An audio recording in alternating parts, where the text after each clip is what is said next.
అందరికీ నమస్కారం. ఓం శ్రీ మాత్రే నమః. ఆంజనేయ స్వామి గుడిలో ఈ 10 తప్పులు చేయకండి. లేనిపోని కష్టాలు తెచ్చుకోవద్దు. ఈ 10 తప్పులు చేస్తే ఖచ్చితంగా కష్టాలు రావడం ఖాయం. ఆంజనేయ స్వామిని పూజించడం వల్ల అష్టైశ్వర్యాలు కలుగుతాయని, కుటుంబం మొత్తానికి చాలా మంచి జరుగుతుందని వేద పండితులు చెబుతున్నారు. అయితే మనలో చాలామంది ఆంజనేయ స్వామి దేవాలయానికి వెళ్తూ ఉంటారు. హనుమంతుడు బ్రహ్మచర్యుడు కాబట్టి హనుమంతుడిని పూజించే సమయంలో ఖచ్చితంగా కొన్ని జాగ్రత్తలు తీసుకోవాలి. అలాగే ఆంజనేయ స్వామి దేవాలయానికి వెళ్ళినప్పుడు పొరపాటున కూడా కొన్ని తప్పులు చేయకూడదు.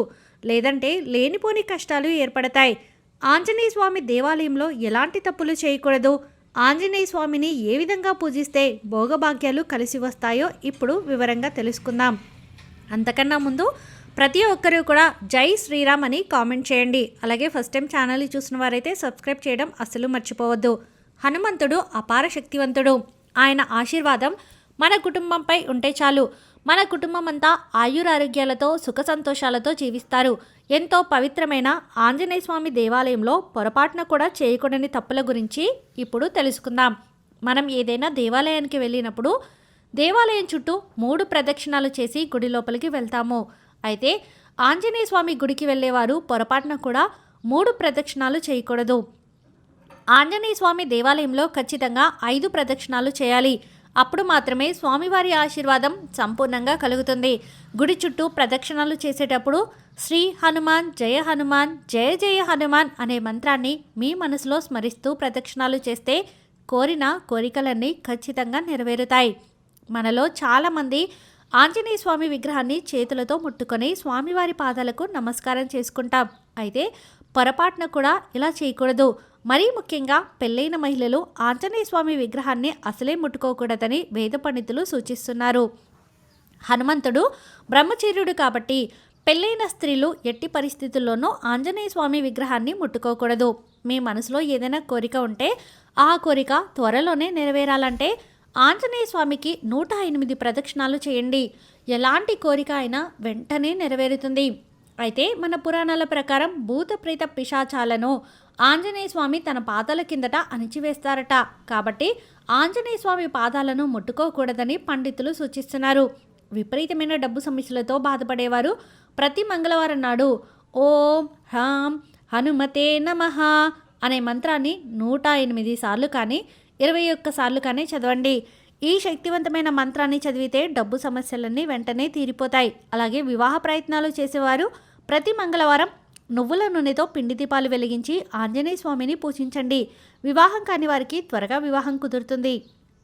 ఇక విపరీతమైన అప్పుల సమస్యలతో బాధపడేవారు ప్రతి మంగళవారం ఆంజనేయ స్వామి దేవాలయానికి వెళ్ళి 21 అరటి పండ్లను స్వామివారికి నివేదించి అరటి పండ్లను ప్రసాదంగా భక్తులకు పంచిపెట్టండి. ఇలా 5 మంగళవారాలు చేస్తే అప్పుల సమస్యలన్నీ వెంటనే తొలగిపోతాయి. ఇక మనలో చాలామందికి సొంతింటి కల ఉంటుంది. అలాంటి వారు ప్రతి శనివారం ఆంజనేయ స్వామికి పూజ చేసి 11 సార్లు హనుమాన్ చాలీసాను చదవండి. మీ సొంతింటి కల ఖచ్చితంగా నెరవేరుతుంది. 100% ఆంజనేయ స్వామికి పంచ సంఖ్య అంటే చాలా ప్రీతికరమైనది. కాబట్టి ఆంజనేయ స్వామి గుడికి వెళ్ళినప్పుడు 5 అరటి పండ్లను స్వామివారికి నివేదించి నమస్కారం చేసుకుంటే మీ కష్టాలన్నీ వెంటనే తీరిపోతాయి. వివాహమైన ఆడవారు ప్రతి మంగళవారం ఉదయాన్నే తలస్నానం చేసి పూజ గదిలో దీపం వెలిగించి మీ పూజ గది ముందు కూర్చొని 3 సార్లు హనుమాన్ చాలీసాను చదవండి. ఇలా చేయడం ద్వారా మీ భర్త ఆదాయం బాగా పెరుగుతుంది. ధనపరంగా మీ కుటుంబానికి విపరీతంగా కలిసి వస్తుంది. చైత్ర పౌర్ణమి రోజున మంగళవారం నాడు ఆంజనేయ స్వామి జన్మించాడు. కాబట్టి ప్రతి మంగళవారం తప్పనిసరిగా ఆంజనేయ స్వామి దేవాలయానికి వెళ్ళి స్వామివారికి నమస్కారం చేసుకుంటే ఎన్నో శుభ ఫలితాలు కలుగుతాయి. ఇక అప్పుల సమస్యలతో బాధపడేవారు ఏదైనా ఒక మంగళవారం నాడు ఆంజనేయ స్వామి దేవాలయానికి వెళ్ళి స్వామివారికి వడమాలను సమర్పించి నమస్కారం చేసుకోండి. మీ అప్పుల సమస్యలన్నీ వెంటనే తీరిపోయి అధికంగా బాగా అభివృద్ధి చెందుతారు. ఆంజనేయ స్వామి గుడికి వెళ్ళేవారు తప్పనిసరిగా ఎరుపు రంగు వస్త్రాలు ధరించాలి. అలాగే ఒట్టి చేతులతో ఆంజనేయ స్వామి గుడికి వెళ్ళకూడదు. హనుమంతుడి కోసం ఎరుపు రంగు పుష్పాలు కానీ తమలపాకులు కానీ ఖచ్చితంగా తీసుకుని వెళ్ళాలి. మనలో చాలామంది ఆకుపూజ చేయించుకుంటారు.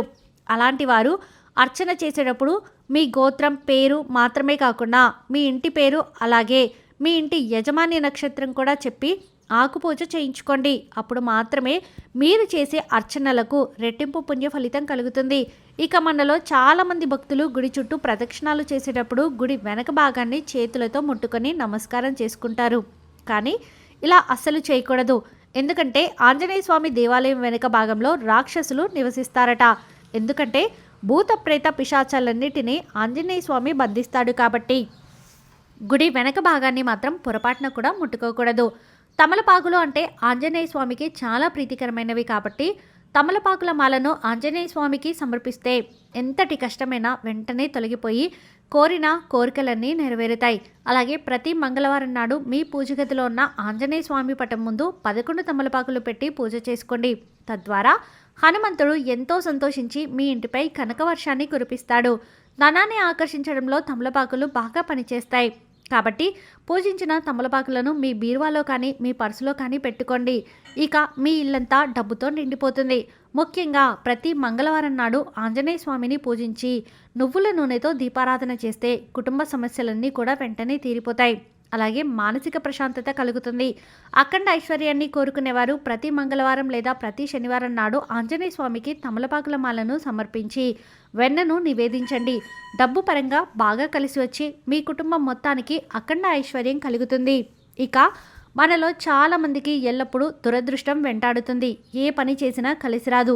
అలాంటి వారు ప్రతిరోజు ఉదయం స్నానం చేసి శ్రీరామ జపం అనే మంత్రాన్ని 108 సార్లు చదవండి. అనుకున్న పనులన్నీ దిగ్విజయంగా పూర్తవుతాయి. హనుమాన్ చాలీసాకు అత్యంత దైవశక్తి ఉంటుంది. అయితే ఒక 40 రోజుల పాటు ప్రతిరోజు హనుమాన్ చాలీసాను చదివితే ఎలాంటి కోరికలైనా వెంటనే నెరవేరుతాయి. ఇక విపరీతంగా శని దోషాలతో ఇబ్బంది పడేవారు ప్రతి శనివారం హనుమంతుడిని పూజించి నువ్వుల నూనెతో దీపం వెలిగించండి.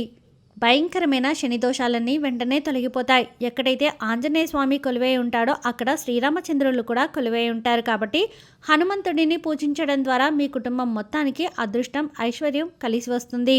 ఇక వ్యాపారాలు చేసేవారు ఆంజనేయ స్వామికి గులాబీ పూల దండను సమర్పించండి. మీ వ్యాపారంలో నష్టాలు లేకుండా అధిక ధనలాభాలు కలుగుతాయి. శ్రీరామ లక్ష్మణులను రక్షించడానికి ఆంజనేయ స్వామి పంచముఖ హనుమంతుడిగా అవతరించాడు. కాబట్టి మీ పూజ గదిలో పంచముఖ ఆంజనేయ స్వామి చిత్రపటం ఉంటే ఎన్నో శుభ ఫలితాలు కలుగుతాయి. పంచముఖ ఆంజనేయ స్వామి చిత్రపటాన్ని దక్షిణముఖంగా ఏర్పాటు చేసుకోవాలి. పంచముఖ ఆంజనేయ స్వామి పూజించడం వల్ల నరదృష్టి దోషాలన్నీ వెంటనే తొలగిపోతాయి. శత్రువుల పీడ కూడా వెంటనే తొలగిపోతుంది. అయితే పూజ గది విడిగా లేనివారు పంచముఖ ఆంజనేయ స్వామి పూజ గదిలో పెట్టకూడదు. అలాంటి వారు మీ ఇంటి గుమ్మం బయట కానీ ఇంటి హాల్లో కానీ పంచముఖ ఆంజనేయ స్వామి ఫోటోను పెట్టుకోండి. శ్రీరాముడు దీర్ఘాయుష్తో ఉండాలని హనుమంతుడు తన శరీరం అంతా సింధూరాన్ని పూసుకున్నాడు. కాబట్టి ఆంజనేయ స్వామిని కేసరి సింధూరంతో పూజిస్తే ఆంజనేయ స్వామి ఆశీర్వాదంతో పాటు రాములవారి ఆశీర్వాదం కూడా సులభంగా కలుగుతుంది.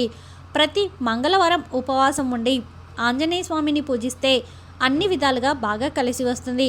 మీ భవిష్యత్తులో ఎలాంటి ఆపదలు దరిచేరకుండా కుటుంబం అంతా కూడా సుఖ సంతోషాలతో జీవిస్తారు.